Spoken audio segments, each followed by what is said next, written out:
Welcome back to another video. This is Sandeep Singh. आज crypto market के अंदर एक बढ़िया अपडेट आप लोगों को देंगे कि 2023 के अंदर देखिए क्या हुआ कि 2021 के अंदर अगर करते हैं तो अच्छा समय गया, लेकिन लास्ट के अंदर क्या है कि बेयरिश माहौल जो है वो स्टार्ट हो गया था। 2022 को लेके काफ़ी एक्सपेक्टेशन थी हमारी कि 2022 में कुछ ना कुछ अच्छा ज़रूर होगा, लेकिन 2022 भी क्या है कि जी टोटली चला गया। लेकिन यहाँ पे कुछ भी जो है हमें अच्छा देखने को नहीं मिला है। टोटली अगर कहें पूरा का पूरा साल निकल गया बियरिश माहौल के अंदर। अब लोगों की एक्सपेक्टेशन है कि 2023 के अंदर जो है वो क्या होने वाला है, लेकिन उसके लिए क्या है कि जी सबसे पहले हमें समझना होगा कि मार्केट जो है वो किस तरह से चल रही है। ओके, मार्केट के अंदर मैं आपको बताना चाहूँगा, मैं पब्लिक जैसा भी चाहती है उसी तरह का क्या है कि जी रुझान जो है हो जाता है, चाहे वो आपका कोई भी मार्केट क्यों ना हो। अब बात अगर करते हैं जी, देखिए मैं आपको बताना चाहूँगा कुछ अपडेट के बारे में। अगर ब्राज़ील की अगर बात करते हैं तो इन्होंने क्या है कि जी क्रिप्टो को लीगल कर दिया है।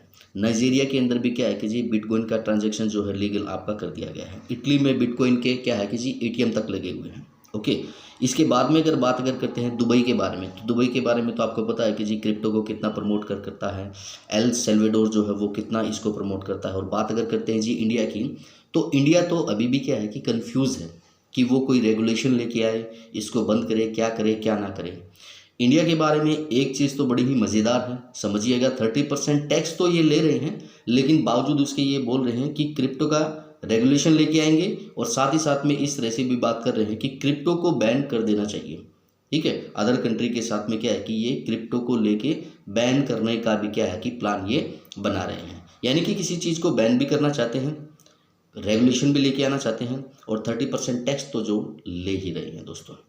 ये इतना कन्फ्यूज़न किसी गवर्नमेंट के अंदर मेरे ख्याल से शायद ही कभी देखने को मिला हुआ दोस्तों। खैर, अलग मैटर है, किसी को अच्छा या बुरा क्या कहें, लेकिन जो चीज़ें हैं वो तो सबको दिख ही रही हैं। अब इसके बाद में बात अगर करते हैं जी अदर मार्केट के बारे में, तो ऐसा नहीं है कि सिर्फ क्रिप्टो मार्केट के अंदर ये हालात है। अगर मैं बात अगर करता हूँ जी स्टॉक मार्केट के बारे में, तो नेटफ्लिक्स, टेस्ला, जूम, स्पॉटिफाई, रोबिनहुड और पता नहीं ऐसी कितनी ही कंपनी होंगी जो मैं आपको बताना चाहूँगा। मैं लगभग 60% से लेके 90% तक क्या है कि जी वो डाउन है। ओके, और ये सारा का सारा क्या है कि जी इकोनॉमिकल कंडीशन जो है वो डाउन है ना, उसकी वजह से ये प्रॉब्लम चल रहा है। 2022 के अंदर आप खुद देखिएगा कि कितने मान लीजिए बुरे फेज से गुजरना पड़ा है। ओके, आप समझिएगा, एक तो आपका कोविड सभी के सभी लोगों को क्या है कि जी इसने बर्बाद करके रख दिया। जितने भी बिजनेस थे टोटली सबको बर्बाद करके रख दिया कोविड की वजह से। ओके, फिर उसके बाद में जो रसिया और यूक्रेन का जो वॉर जो चला, फॉरेक्स मार्केट के ऊपर भी तो इसका काफ़ी इम्पैक्ट हुआ है। ये भी चीज़ें हमें समझनी होंगी दोस्तों। अब दोबारा से क्या है कि जी ये सिचुएशन दोबारा से बन रही है। देखिए, अगर ये हाई पीक पे अगर पहुंचता है तो सीधी सी बात है जी कि दोबारा से हमें वही फेज़ जो है देखने को मिल सकता है दोस्तों। लेकिन अगर इन चीज़ों पे अगर कंट्रोल अगर होता है, ओके, अगर बिजनेसेस अगर अच्छे से अगर चलते हैं, तो यहाँ पे हमें क्या है कि जी बुल रन जो है देखने को मिल सकता है।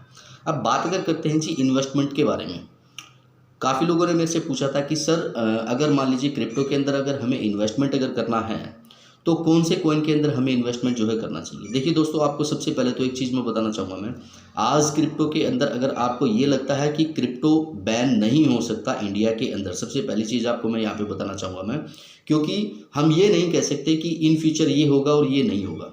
ओके, अगर आपको लगता है कि क्रिप्टो इसी तरह से मान लीजिए चलता रहेगा इंडिया के अंदर भी, ओके, तो क्या है कि जी आप काफ़ी करेंसीज हैं जिनके अंदर क्या है कि इन्वेस्टमेंट आप कर सकते हैं, अगर अभी तक आपने अगर यहाँ पे इन्वेस्टमेंट अगर आपने नहीं किया है तो।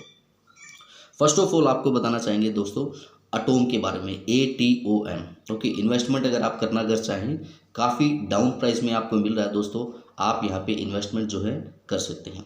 इसके बाद में आपको यहाँ पे बताना चाहेंगे बिटगेट ब्राइस के बारे में। बिटगेट ब्राइस की अगर बात अगर करते हैं, ओके, जहाँ पे हमने इन्वेस्टमेंट किया था, मैं आपको बिल्कुल टू द फ्रेंकली मैं बताऊंगा, मैं कोई भी चीज़ मैं आपको यहाँ पे झूठ नहीं कहूँगा। मैं लगभग 65% से लेके 70% तक पोर्टफोलियो जो है बिटगेट प्राइस के अंदर डाउन दिखा रहा है। ओके, मैं तो दोबारा इसके अंदर इन्वेस्टमेंट करने जा रहा हूँ दोस्तों, ये मेरा पर्सनल मैटर है। ओके, मेरे को लगता है कि यहाँ पे मेरे को प्रॉफिट हो सकता है। मैंने जितना मतलब वहाँ पे अपना इन्वेस्टमेंट किया था, अब मैं उससे ज़्यादा इन्वेस्टमेंट इस प्राइस पे फिलहाल करूँगा मैं। यानी कि मेरा जो पहले वाला जो प्राइस जो आएगा तब तक मेरे को अच्छा खासा प्रॉफिट जो है वहाँ पे हो चुका होगा। अब इसके बाद में अगर बात करते हैं जी नेक्स्ट कॉइन कौन सा होगा, तो वो जो है आपका डॉट कॉइन है दोस्तों। काफ़ी ज़बरदस्त कॉइन है दोस्तों। अगर आपने इन्वेस्टमेंट अगर आपने नहीं किया है तो डॉट कॉइन के अंदर भी क्या है कि इन्वेस्टमेंट आप कर सकते हैं। इसके बाद में बात करते हैं जी बीएनबी के बारे में। बीएनबी की मैं बताना चाहूँगा, जैसे कि 2021 के अंदर अगर बात करते हैं, ओके, इथेरियम की अगर बात करते हैं, लगभग 25,000 30,000 में क्या है कि जी हमें वो उस टाइम पे मिल रहा था। आज लगभग 1 लाख रुपए के आसपास में है। तो आज अगर बीएनबी के अंदर भी अगर इन्वेस्टमेंट अगर आप करना चाहें, इट में भी पॉसिबल कि ये भी क्या है कि जी फिर उसके बाद में 1 लाख के ऊपर क्या है कि ट्रेड कर सकता है। बाइनेंस का ये कॉइन है। ये चीज़ें हमें 101% समझनी होगी दोस्तों। लास्ट एंड फाइनल आपको यहाँ पे बताना चाहूँगा दोस्तों मैं शिबा INU कॉइन के बारे में। ओके, देखिए मीम कॉइन के अंदर बड़ा ही ज़बरदस्त इसने परफॉर्मेंस दिया है। ओके, और जितने भी मीम टोकन जो आते हैं सभी लोग क्या है कि जी शिबा INU का एग्जाम्पल आपको 101% देते हैं दोस्तों। सो शिबा INU के अंदर भी क्या है कि जी आपको इन्वेस्टमेंट जो है आपको करनी चाहिए। अगर आपने अभी तक नहीं की है तो इन्वेस्टमेंट जो है आप यहाँ पे कर सकते हैं। अब मैं आपको एक चीज़ और बताना चाहूँगा, बड़ा ही इंटरेस्टिंग है एक्चुअली ये। नेटफ्लिक्स एंड स्पॉटिफाई, ओके, ये दोनों क्या कर रहे हैं जी पेमेंट मेथड के अंदर इसको ले रहे हैं। अब आप समझिएगा, पेमेंट मेथड के अंदर अगर इसको अगर लेंगे तो सीधी सी बात है जी यूज़ केस जो है वो बढ़ेगा दोस्तों। ओके, चाहे क्रिप्टो हो या मान लीजिए कोई अदर प्रोडक्ट हो, जिसका भी अगर यूज़ केस अगर बढ़ता है, ओके, तो वहाँ पे क्या होता है उसकी डिमांड जो है इंक्रीज होती है और पैसा वहीं पे बढ़ता है माय डियर फ्रेंड्स। प्राइस जो है वहीं पे बढ़ता है जहाँ पे उसका डिमांड जो है इंक्रीज होता है। ये मेरे पर्सनल ओपिनियन है एंड आई होप कि जो आज का जो सेशन जो है आपको अच्छा लगा होगा। लेकिन मैं आप लोगों से मैं एक रिक्वेस्ट में करना चाहूँगा, मैं अगर कोई कॉइन अगर है जो आपको लगता है कि वो कॉइन भी अच्छा खासा परफॉर्मेंस जो है कर सकता है, तो मैं आप लोगों से मैं रिक्वेस्ट करूँगा कि कमेंट सेक्शन के अंदर कमेंट आप ज़रूर कीजिए कि इस कॉइन के अंदर भी इन्वेस्टमेंट जो है करना चाहिए। मैं खुद भी उसके ऊपर रिसर्च करूँगा और जैसा भी होगा आप लोगों को रिपोर्ट करूँगा। So once again thank you very much, take care.